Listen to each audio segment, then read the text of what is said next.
episode of the Young and The Restless. Let's start with Phyllis and Tucker. You know, Phyllis is something else. That woman.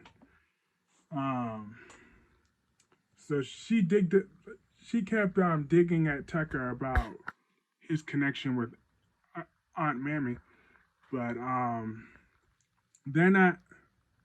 It didn't really go too far of what she thinks. She kept saying, throwing up how she could tell Devon and Jill and Lily of what's going on. And then Tucker finally called up.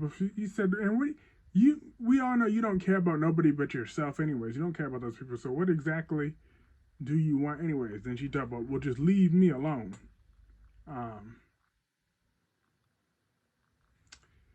And talk about she's the one in control here. Like, Phyllis, you are a mess of a woman. You truly are. You never learn your lesson. And then you wonder why nobody in that town respects you or takes you seriously. Because look at you. Look at your behavior. It's embarrassing. She has a mindset of like a teenager, and she's like damn near 60 years old. Like, get it together, lady. Seriously. But one thing I did like about Tucker and Phyllis's scene was when Audra came in. Talk about snake meeting snake. Because Pot kept calling the kettle black. Phyllis and Diane, as much as they hate each other, they both don't like Audra. Yet they're both just as tacky and sneaky as Audra. So, it's like Pot meet kettle. It's ridiculous. But I like their little showdown now, cause when Audra knocked on the door, Phyllis was like, "And what business do you have with Tucker at this time of night?" And then I loved Audra's response. She said, "And what makes that any of your business? And what makes you think that's any of your business?" I was like, okay, I like that little sassy attitude she gave right back. About time. And she was like, Phyllis said what I said. Audra is a predator. I said that last week in my review, on my Friday review. I said Audra and Kyle was like predator and prey. And Phyllis said the same thing, that she's seen people like Audra come and go in this town for years and years and years. Audra ain't no different. And then she said, "Oh, how Audra broke up Kyle's marriage, Kyle and Summer's marriage."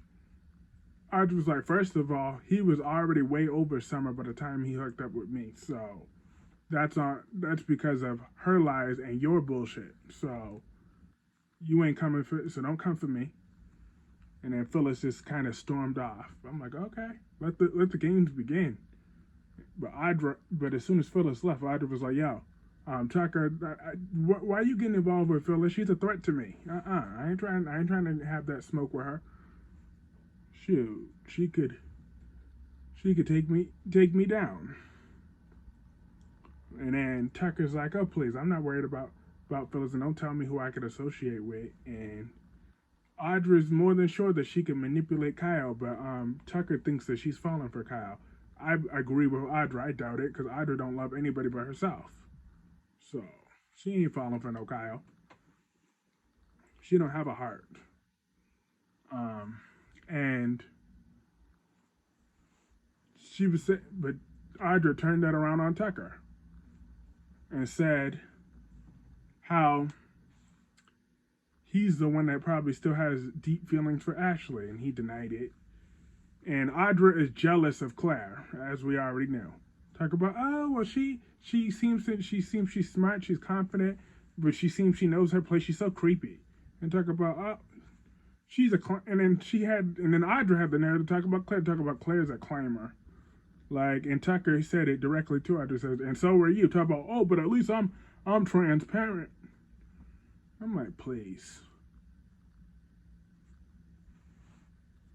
Claire is probably smarter than Audra anyway, so that's why Audra's over it, and she's joining Tucker's plan officials to try to take over Jabal. She's a snake in the grass. So, but it is getting interesting. Let the battle begin. Um, Billy, let's move on to Billy and Jack. So they were strategizing against Tucker.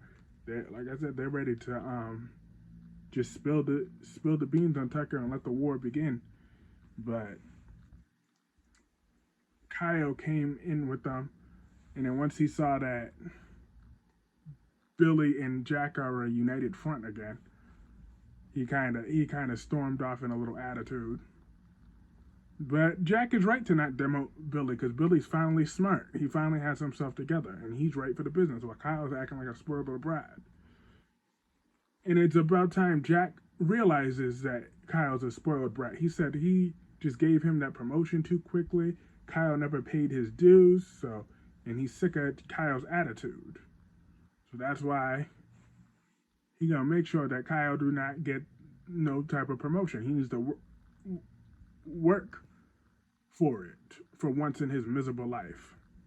He's been handed everything, and it's reflecting in his business decisions, including Jack never forgot when he teamed up with Victor to get rid of Adam. So I don't think that was the only time he worked with Victor in the past either. So Jack is just fed up at this point. And Diane was coddling Kyle too. But like I said, Diane was hating on Audra when talking with Kyle. But Kyle said, you know what, I could learn something from Audra. And Diane's like, what's that supposed to mean? She about to find out because they're trying to double betray everybody. Like, ooh. Something else. But Kyle definitely does need to come down several pegs. I'm sick of him and his prissy attitude. But Tracy is really the nice girl Abbott. She actually spent a night out with Diane.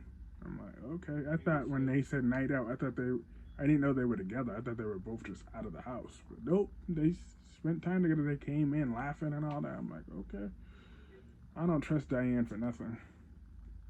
I just don't. I don't really know her history, but I know enough of her from her vibe that I just don't like her like that. And then we had Nate and Aunt Mamie Johnson. She's trying to convince him to go back to Chancellor Winters because she knows that he's never going to be anything to the Newmans, really. Outside of they're just going to throw him little breadcrumbs and treat him like an outsider. Well, they treat him better than they treat Adam, but shoot, they're not by far. She's right about that, because it's true. That is how they're going to see him. But, Nate did that to himself.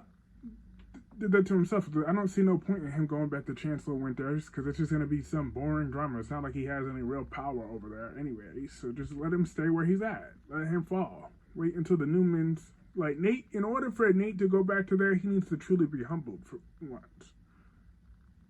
Until he gets humbled, he's gonna act the exact same way. Even he still has that entire type of, where my ideas aren't valued. Like, you've been in business for less than a cup of coffee, and less time than it takes to make a cup of coffee. So you need to relax, Nate, and learn the job.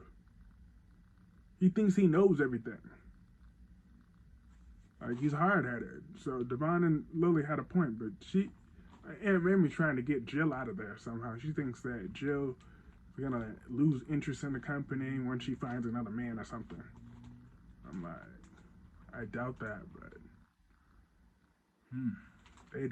those two do not like each other. I know they had a heated feud back in the day, and it's still, time did not heal old wounds. They still hate each other's guts. So I'm actually here for it, kind of.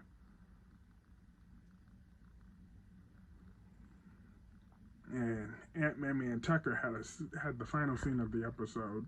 They were talking for a little bit. I'm looking forward to the reaction when they find out that because Tucker done lied to Devon again, because Devon defended Tucker when he said that he didn't have a stake in that company, but we all know Tucker lied to him again. So there's that. That was going to be interesting when that fallout comes. But yeah, right at the beginning, like I said, Phyllis just will never learn. But that was pretty much it for this episode. Let me know what y'all thought about this episode in the comment section below. And hit the like button if you enjoyed. That really does help me out. And I will see you all later.